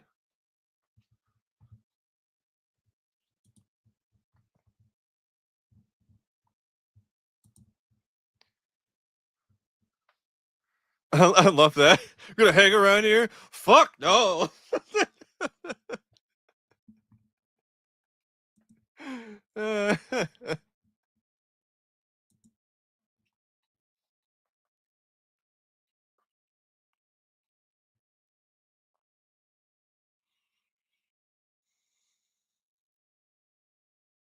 And now they just cause this multi-car pile up.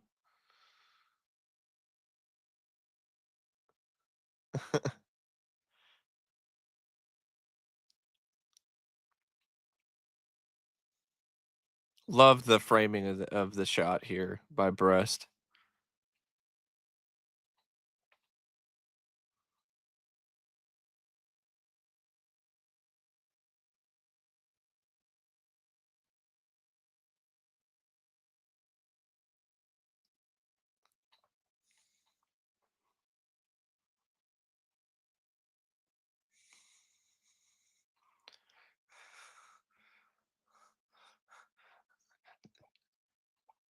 absolutely just turned him into mincemeat there.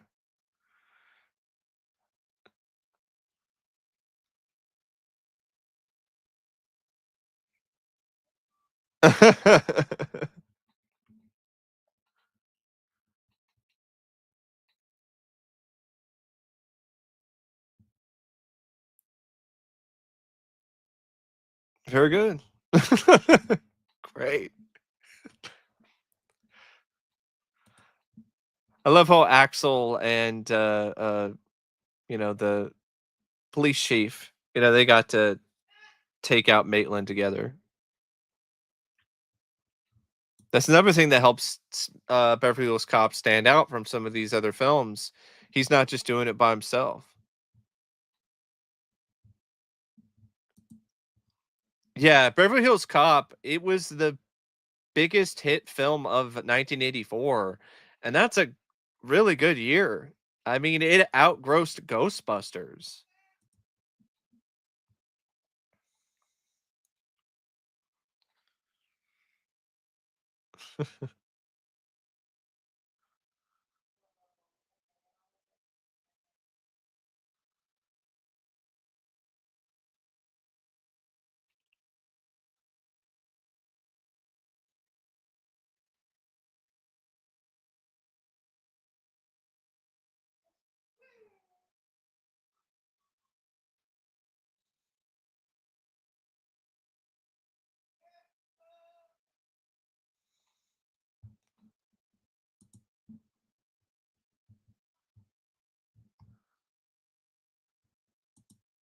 I mean, Terminator made money, but no, compared to Beverly Hills Cop, mm-mm.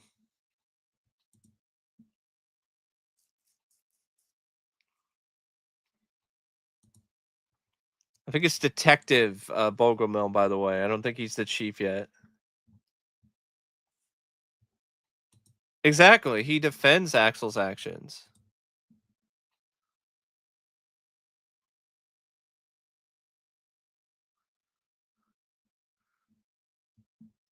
The boss is like, "You expect me to believe this shit?" It's like, "That's the report I'm filing."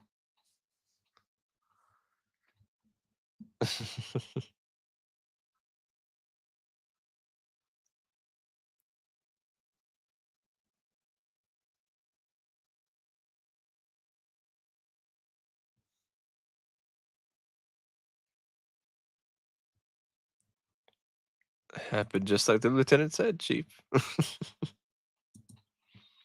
No, I haven't seen season 6 yet. I think I want to revisit and rewatch the first 5 seasons again because it's been a while before I watch that. I suppose congratulations are in order.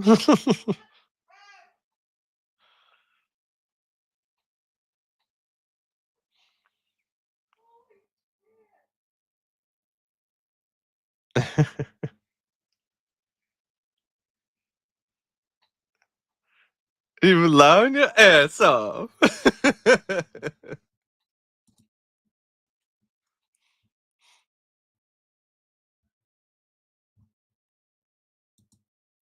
No, I haven't listened to that podcast.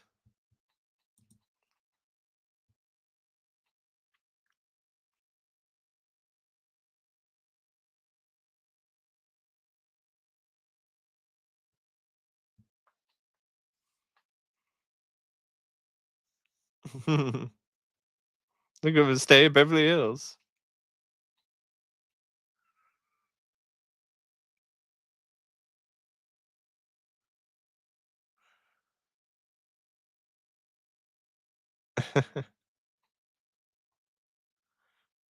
I like that too. Like it could have done the whole thing where no, he does start up a bit of a private investigation company at the end, and that's a setup for the sequel. But no, he goes back to Detroit.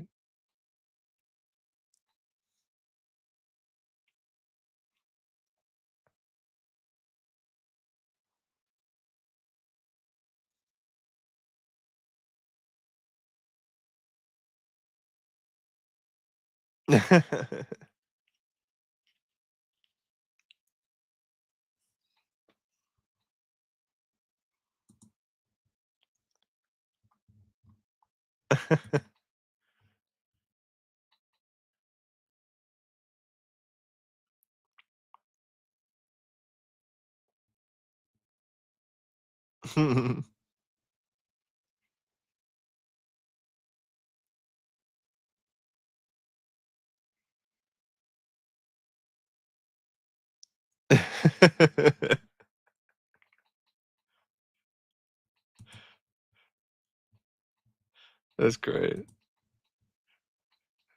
Billy, won't you have this robe?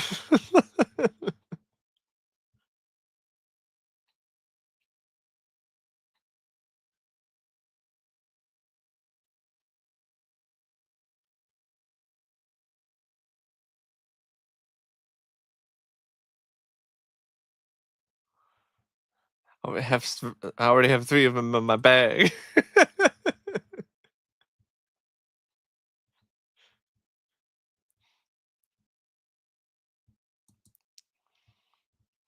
Yeah, Karate Kid made money, but not more money than, Beverly Hills Cop.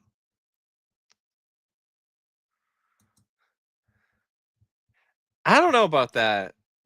I mean, Jim Carrey working with Eddie would have worked. Did they ever? Did they ever do anything together?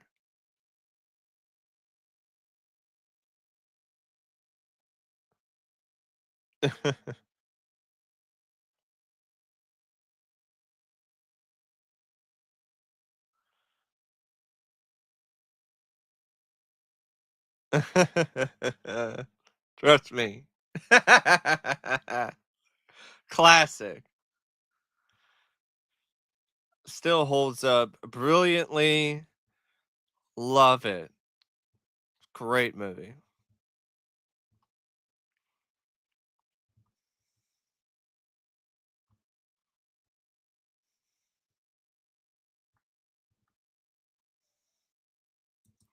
Yep, that's the end. Stir it up. Little Patty the Bell.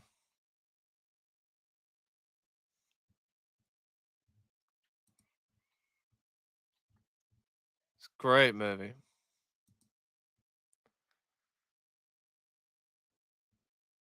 Hmm.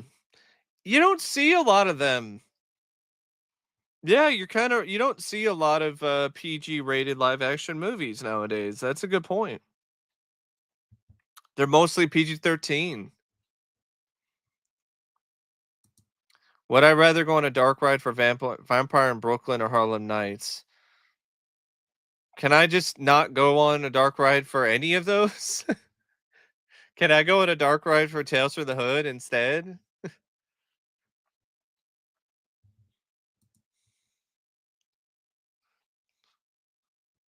More. And don't save nothing down the door, baby. Stir it up.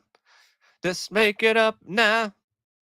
Think about tomorrow. Oh, I'm ready to stir it up. Take it up now. There's a big old borrow. I don't wanna take it anymore. Yeah, it seems like every live action movie is either PG-13 or R. Yeah, yeah, it's a good point.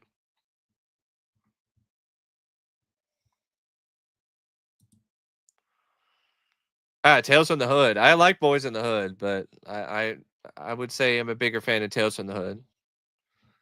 By the way, would love to see that get a 4K.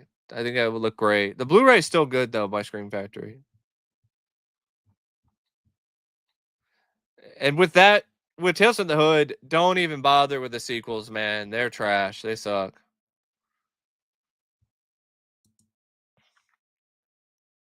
Oh, PG-13. Okay.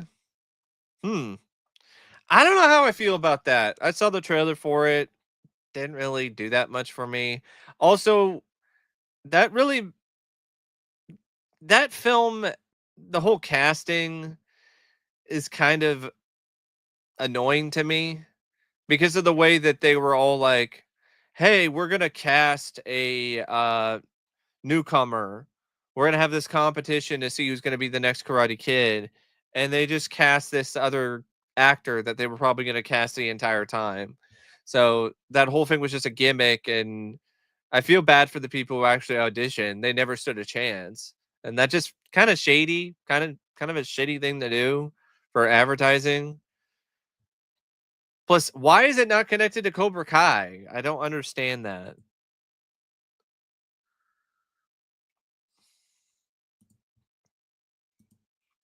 Spy Kids, I haven't seen those films in years. I mean, I would probably say my favorite character from Menace to Society is O-Dog, even though he's a psychopath. I would probably say he is my favorite character. Um, I like the first film, but I personally like the second film more in terms of Karate Kid Part 2. I don't really like the third film, and the fourth film I can watch, but it's not that great. And the remake sucks. Lone Wolf, the werewolf movie, yeah, that movie's awful. Piece of crap. Terrible. Really bad movie. Um, so it's been like a couple hours. I think that's a good amount of time for the stream. Uh I'm not done with live commentaries though. I actually have another live commentary planned this week. It's on this Thursday at 5 p.m. Pacific time, and it's going to be on Die Hard with a Vengeance for its 30th anniversary. I'm going to be joined with my good friend Matt, as well as my other friend Fabio. So the three of us are going to be watching and commenting on Die Hard with a Vengeance. So make sure to add that to your calendar because that's going to be one I don't think you guys want to miss, and it's going to be a fun time. Uh, and I'll keep everybody updated in terms of when I'm going to do Beverly Hills Cop 2, probably sometime next week. Like in the middle of the week is probably when I'm going to do that. In terms of other stuff that I got planned for